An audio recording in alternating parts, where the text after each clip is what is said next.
ദൈവനാമം ബോധപ്പെടുമാറാകട്ടെ. ദൈവത്തിൻ്റെ വചനത്തിൽ ദൈവം നമ്മൾക്കായിട്ട് അനേക വാഗ്ദാനങ്ങൾ തന്നിട്ടുണ്ട്. നമ്മുടെ ആശ്വാസത്തിനും ധൈര്യത്തിനും പ്രത്യാശയ്ക്കുമായിട്ടാണ് ഈ വാഗ്ദാനങ്ങളൊക്കെ ദൈവം നമുക്ക് തന്നിരിക്കുന്നത്. അതിൽ ഒരു വാഗ്ദാനം നമുക്കിന്ന് നോക്കാം. യോഹന്നാൻ എഴുതിയ സുവിശേഷം 10-ാം അധ്യായത്തിൻ്റെ 14-ാം വാക്യം. ഞാൻ നല്ലിടയൻ, പിതാവ് എന്നെ അറിയുകയും ഞാൻ പിതാവിനെ അറിയുകയും ചെയ്യുന്ന പോലെ ഞാൻ എനിക്കുള്ളവയെ അറിയുകയും എനിക്കുള്ളവ എന്നെ അറിയുകയും ചെയ്യുന്നു. ആടുകൾക്ക് വേണ്ടി ഞാൻ എൻ്റെ ജീവനെ കൊടുക്കുന്നു.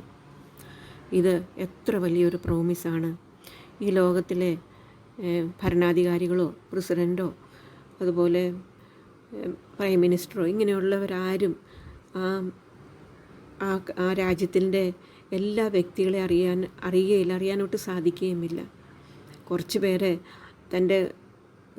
തൻ്റെ ഭവനത്തിൽപ്പെട്ടവരെ, അല്ലെങ്കിൽ എക്സ്റ്റെൻഡഡ് ഫാമിലിയിലുള്ളവരെ, അല്ലെങ്കിൽ തൻ്റെ കൂടെ വർക്ക് ചെയ്യുന്നവരെ, ഇങ്ങനെ കുറച്ച് പേരെയൊക്കെ പ്രസിഡൻ്റായാലും പ്രൈം മിനിസ്റ്റർ ആണെങ്കിലും അവർക്ക് അറിയാമായിരിക്കും. എന്നാൽ താൻ ഭരിക്കുന്ന ആ രാഷ്ട്രത്തിലെ വളരെ കുറച്ച് ആൾക്കാരെ മാത്രമേ അദ്ദേഹത്തിന് അറിയാനായിട്ട് സാധിക്കത്തുള്ളൂ. എന്നാൽ ഇവിടെ സർവശക്തനായ കർത്താവ് പറയുകയാണ്, ഞാൻ നല്ലിടയനാകുന്നു, പിതാവ് എന്നെ അറിയുകയും ഞാൻ പിതാവിനെ അറിയുകയും ചെയ്യുന്നത് പോലെ തന്നെ ഞാൻ എനിക്കുള്ളവ അറിയുകയും എനിക്കുള്ളവ എന്നെ അറിയുകയും ചെയ്യുന്നു. എത്ര വലിയൊരു കാര്യമാണ്! എന്തുകൊണ്ടാണത്? കാരണം കർത്താവാണ് ഈ ലോകത്തെ സൃഷ്ടിച്ചത്. ലോകവും അതിലുള്ളതൊക്കെയും ഉണ്ടാകട്ടെ എന്ന് പറഞ്ഞപ്പോൾ ലോകവും അതിലുള്ളതൊക്കെ ഉളവായി നാം കാണുന്നു. എന്നാൽ മനുഷ്യനെ ദൈവം നിലത്തെ പൊടി കൊണ്ട് ദൈവസ്വരൂപത്തിൽ സൃഷ്ടിച്ചിട്ട് അവൻ്റെ മൂക്കിൽ ജീവശ്വാസം ഊതി അങ്ങനെ അവൻ ജീവനുള്ള ദേഹിയായിട്ട് തീർന്നു എന്ന് നമുക്ക് കാണുവാനായിട്ട് സാധിക്കും. അങ്ങനെ ദൈവത്തിന് പ്രധാനപ്പെട്ട ഒരു സൃഷ്ടിയാണ് ദൈവം. തൻ്റെ കൈകൊണ്ട് സൃഷ്ടിച്ച ഒരു വ്യക്തിയാണ്, ഇതാണ് നാം എന്നുള്ളത് നമുക്ക് മനസ്സിലാക്കുവാനായിട്ട് സാധിക്കും.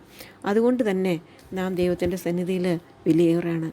എന്നാൽ അതിലുപരിയായിട്ട് നമ്മളെ രക്ഷിക്കുന്നതിന് വേണ്ടി നാം ഇവിടെ വായിച്ച പോലെ പാപമറിയാത്ത ദൈവം പാപികളായ നമുക്ക് വേണ്ടി അവൻ തന്നെത്താൻ ഏൽപ്പിച്ചു കൊടുത്തു. നമുക്ക് വേണ്ടി ഈ ലോകത്തിലേക്ക് വന്നു എന്ന് മാത്രമല്ല, തൻ്റെ ജീവനെ നമുക്ക് പകരമായിട്ട് കൊടുത്ത് നമ്മളെ രക്ഷിച്ചു.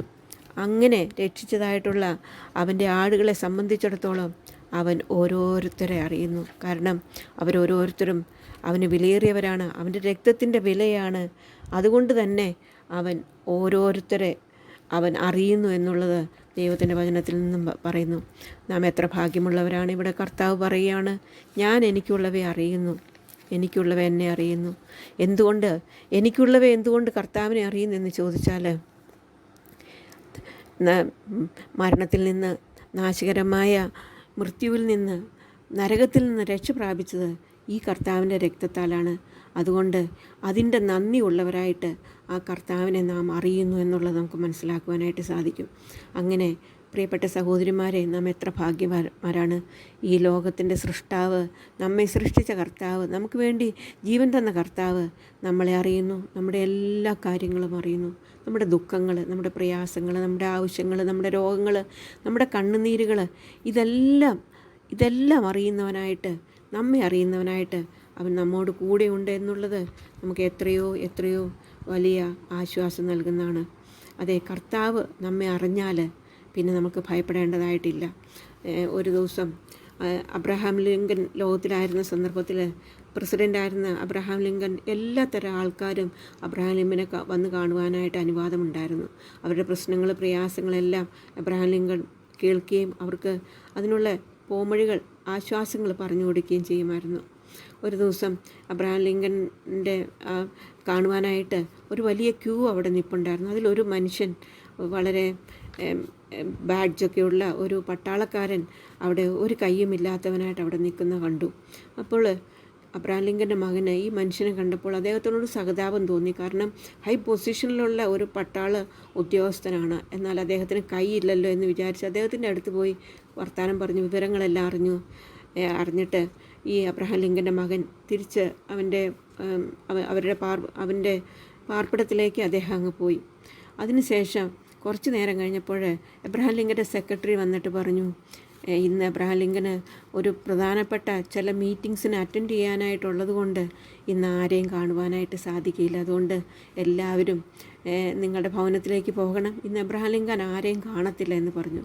അപ്പോൾ അവിടെ വന്നവർ നാളെ വരാം, അല്ലെങ്കിൽ വളരെ പ്രയാസത്തോടു കൂടെ അവിടെയുള്ളവർ ഓരോരുത്തർ അവരുടെ ഭവനങ്ങളിലേക്ക് പോയി. എന്നാൽ ഈ പട്ടാളക്കാരൻ മാത്രം, ഈ കൈയില്ലാത്ത പട്ടാളക്കാരൻ മാത്രം അവിടെ നിന്നു.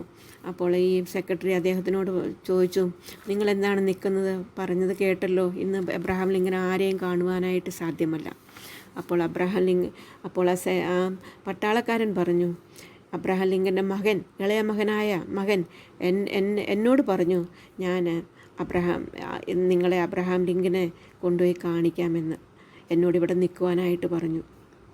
അപ്പോൾ ആ സെക്രട്ടറി പറഞ്ഞു, അബ്രഹാം ലിങ്കൻ്റെ മകനാണ് പറഞ്ഞതെങ്കിൽ തീർച്ചയായിട്ടും നിങ്ങൾക്ക് പ്രവേശനം സാധിക്കും, നിങ്ങൾക്ക് പ്രസിഡൻറ്റിനെ കാണുവാനായിട്ടും സാധിക്കും എന്ന് പറഞ്ഞു. കാരണം എബ്രഹാം ലിങ്കൻ്റെ മകന് എബ്രഹാം ലിങ്കൻ വളരെ സ്നേഹിക്കുകയും കരുതുകയും ചെയ്യുന്ന ഒരു മകനാണ്. അതുകൊണ്ട് തീർച്ചയായിട്ടും നിങ്ങൾക്ക് സാധിക്കുമെന്ന് പറഞ്ഞു.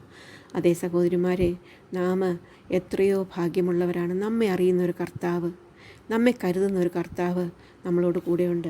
ആ കർത്താവാണ് പറയുന്നത്, ഞാൻ നല്ല ഇടയനാകുന്നു, പിതാവ് എന്നെ അറിയുകയും ഞാൻ പിതാവിനെ അറിയുകയും ചെയ്യുന്ന പോലെ ഞാൻ എനിക്കുള്ളവയെ അറിയുകയും എനിക്കുള്ളവ എന്നെ അറിയുകയും ചെയ്യുന്നു. അതെ, ഈ പ്രോമിസിനെ, ഈ വാഗ്ദാനത്തെ മുറുകെ പിടിച്ചുകൊണ്ട് ഈ ലോകത്തിൽ ധൈര്യത്തോടും പ്രത്യാശയോടും കൂടെ ജീവിപ്പാൻ കർത്താവ് നമ്മളെ സഹായിക്കട്ടെ. അവൻ്റെ വലിയ നാമം മഹത്വപ്പെടുമാറാകട്ടെ.